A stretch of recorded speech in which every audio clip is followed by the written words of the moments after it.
uproot and Harry 8 words that could bring a storm down on King Charles, set for the king who seems to have no idea how to handle it and could mean absolute disaster. It was really a very busy week.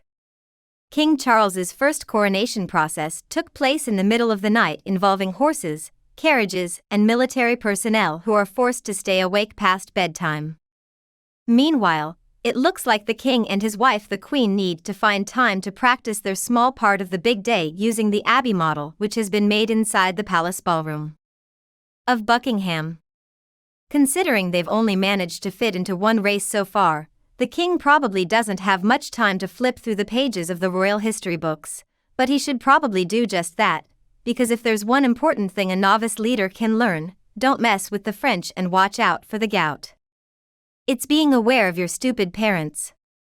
The history of the British monarchy is absolutely full of greedy siblings, uncles, and cousins who had no good intentions and caused many problems for even the most industrious rulers. And what about Charles? Well, he's dealing with that very special royal headache, and of course, I'm talking about his idiot parents, Andrew, the Duke of York, and great friend of the late sex trafficker, Jeffrey Epstein. And what about her son, Prince Harry? Which is probably the #1 source of web traffic for www.republic.org UK from Montecito. It seems trouble follows those who go wherever they go, but somehow the two are still part of the royal fabric. So how long can these two sources of headaches go on seamlessly? The two men are like a pair of self-pity volcanoes. They constantly burst, and so the palate has to clean up the mess. And then maybe they'll temporarily take a few steps out of public view. But then they go through the whole process again before long, and it's an issue that accidentally brought up by another Prince Edward, a man who did nothing to win a title in his run. In at least a few decades, Charles finally gave the credit last month. I am talking about his late father, Prince Philip, Duchy of Edinburgh. Of course, this title update in turn forced the royal family's webmaster to put down his energy tank, drink, and finally update the official site, in particular the page listing the councillors of state. But Edward is not the issue on the page, but who else is listed on this page? There are 7 members of the royal family who can officially be called upon to perform many functions of the king, and 3 are actually non-working members of the royal family. Included in this list is a man facing a civil sexual abuse case.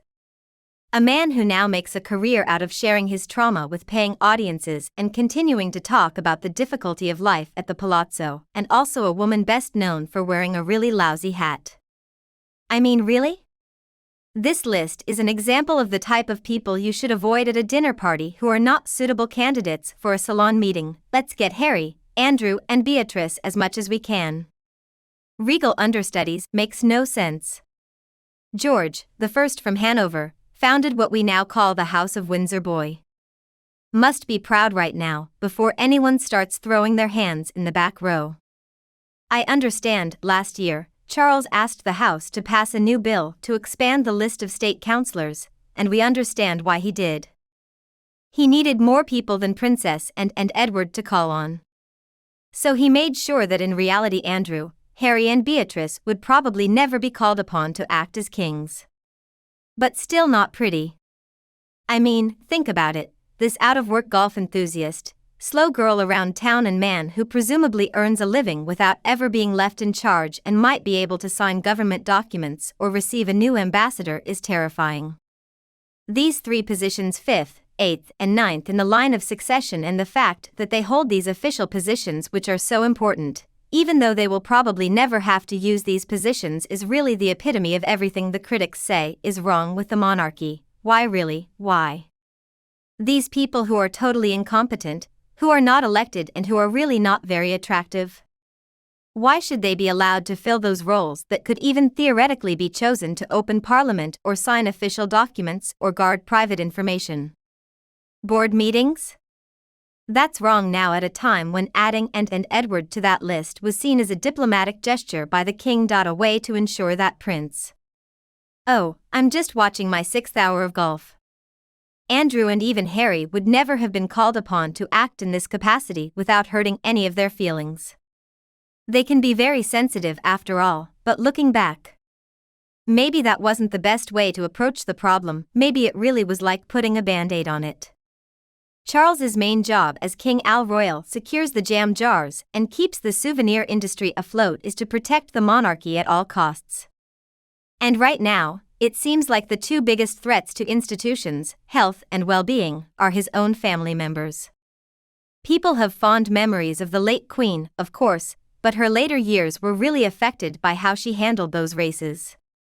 Dukes ran Andrew Dodge's legal servers remaining at his Scottish estate, then for months on pay and just to end a disaster, legal wrestle Virginia sex abuse case. Jeffrey Ora finally agreed to settle on February 22, 2019, and his late Majesty reportedly paid millions and millions to settle the case.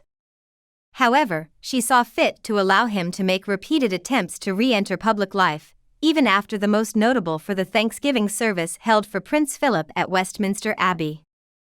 And then of course there are Mo's idiots. Meghan and Harry have mostly been left unattended by the palace, as he and Meghan have told anyone with an ear for the past 2 years.